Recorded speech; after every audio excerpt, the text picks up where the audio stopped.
नमः। हरि ओम श्री महागणाधिपतये नमः। श्री महासरस्वत्यै नमः। श्री गुरुभ्यो नमः।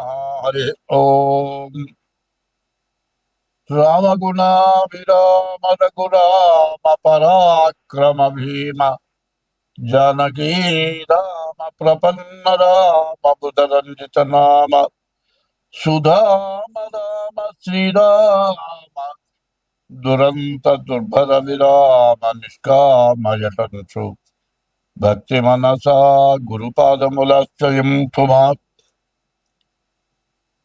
मुदमुन पारिजात तरुमूलमुనందు అతి సూక్ష్మరూపుడై హృది రఘువీరునామమును ఎప్పుడు చెప్పెను చుచు రామ భక్తులం బదలక బ్రోచుచుండు ఘనువాయుతనూజుని తీసిరాజు నీయదను దళమూర్చి భక్తి కుమతి గురుపాదములాశ్రయం పుమా. ఇప్పుడు 2025వ సంవత్సరం మార్చి 30వ తారీఖు లోపల నుంచే పరిస్థితులన్నీ మారిపోయినాయి. మరి యుద్ధాలు, కుట్రలు, కుతంత్రాలు, కుటుంబంలో కలహాలు, భార్యాభర్తల కలహాలు, తండ్రి బిడ్డల కలహాలు, మరి చేసే ఉద్యోగం చోట కలహాలు, దేశ విదేశాల్లో యుద్ధాలు, ఇట్లా రకరకాలుగా వస్తూ ఉన్నాయి. ఇట్లా ఉంటే ఎవరికి వాళ్ళు ఏమనుకుంటున్నారు, నా జాతకం బాగలేదు, నాకు ఎప్పుడు ఈ బాధలు పోతాయి, నా జాతకం ఏమిటి అని ప్రతి వాళ్ళు కూడా జాతకాలు అడుగుతున్నారు, చెబుతున్నాం. ఎన్ని చెప్పినా బాధలు పెరుగుతున్నాయి.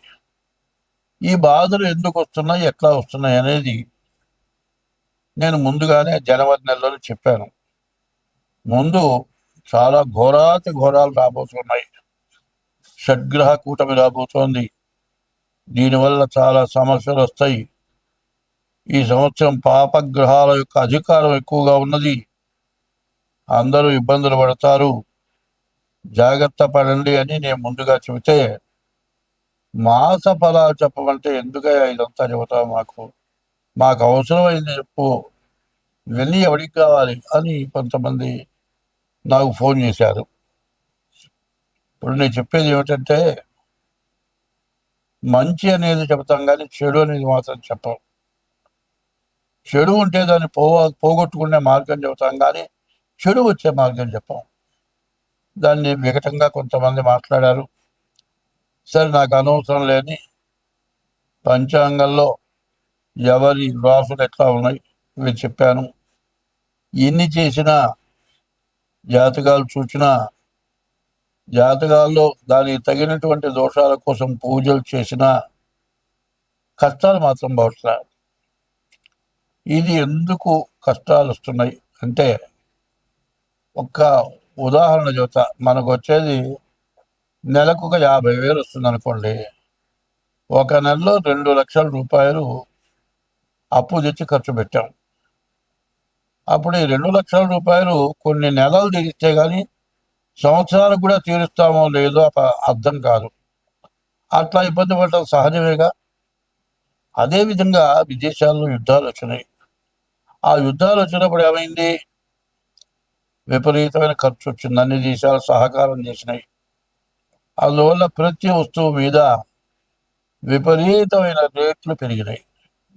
ఈ రేట్లు పెరిగితే అందరికీ అది అవసరం, ఇబ్బంది అయింది. ఇప్పుడు గ్యాస్ పెరుగుతోంది, అట్లాగే పెట్రోల్ పెరుగుతోంది, డీజిల్ పెరుగుతోంది, మరి కరెంటు బండ్లు వచ్చినాయి, కరెంటు కూడా పెరుగుతోంది. ఇది నిత్యావసర వస్తువుల్లో మరి ఏ వస్తువు మన ఇంటికి చేరాలన్నా, ఎక్కడ పండిన పంట అక్కడే తిండగా ఇంకో చోటు పోవాలి.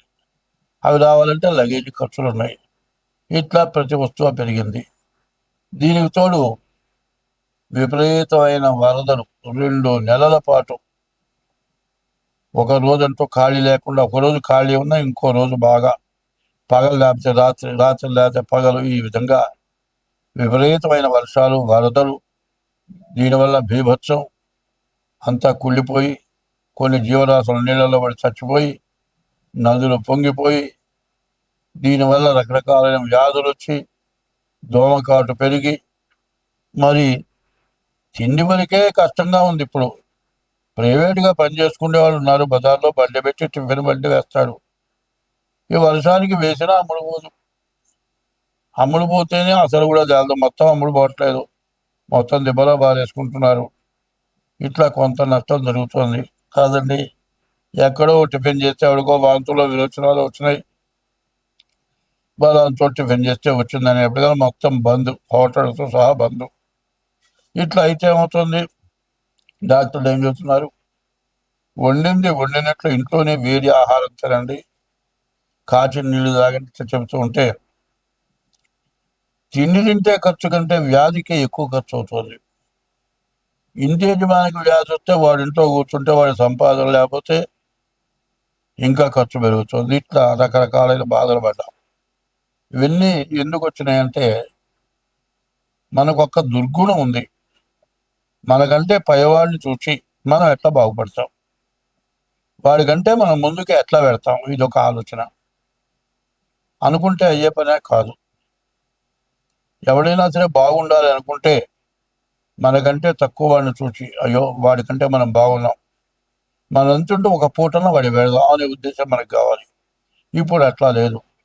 ప్రతి వాడికి మనకంటే ఎక్కువగా ఉన్న వాళ్ళగా మనం కావాలి, మనం ఎక్కువ సంపాదించుకోవాలి, బాగా ముందుకెళ్ళాలి. ఇట్లాంటి కోరిక వల్ల అందరూ నష్టపడుతున్నారు. అదే కాదు, ఒక ఉద్యోగి ఉన్నాడు, ఒక పెద్ద ఒక కంపెనీ ఏదో వ్యాపార సంస్థలో పనిచేస్తున్నాడు గుమస్తా. వాడికి నెల జీతం మొత్తం ఇవ్వరు, నెల 15 రోజులు అయిన తర్వాత ఇస్తారు.